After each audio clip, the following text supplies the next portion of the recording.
તો રામ રામ ને સીતારામ બધા ડાયરાને. તો આશા કરું છું તમે બધા મજામાં જશો ને પહેલું નોરતું તમારું શુભ જ ગયું હશે. તો આજે છે બીજું નોરતું અને વાગ્યા છે સવારના 7 ને આપણે જાગી ગયા છીએ. તો આપણે મળીએ થોડી વાર પછી જમીને નાસ્તો કરીને. તો આપણે નાસ્તો કરીને દૂધ લેવા ચલા ગયા અને દૂધ લઈને આ બે ટીણીયા તો રમતા હતા. શું રમે તે કોમેન્ટમાં જરા જણાવજો ને. કેમ છો?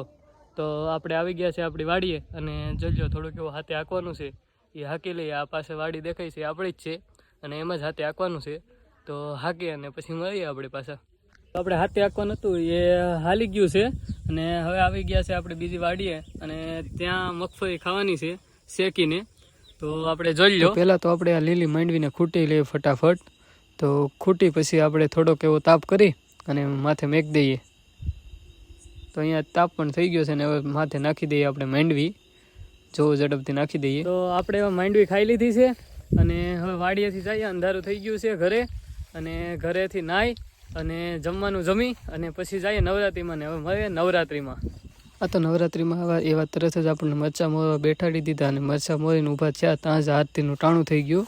તો આપણે બધાએ આરતી કરી, તમે પણ જોઈ લો અને પછી કરો નાસ્તો. તો આશા કરું છું તમને આપણો પહેલો બ્લોગ સારો લાગ્યો હશે. તો સારો લાગ્યો હોય તો લાઇક, શેર અને સબસ્ક્રાઈબ કરી નાખજો મારા વાલા.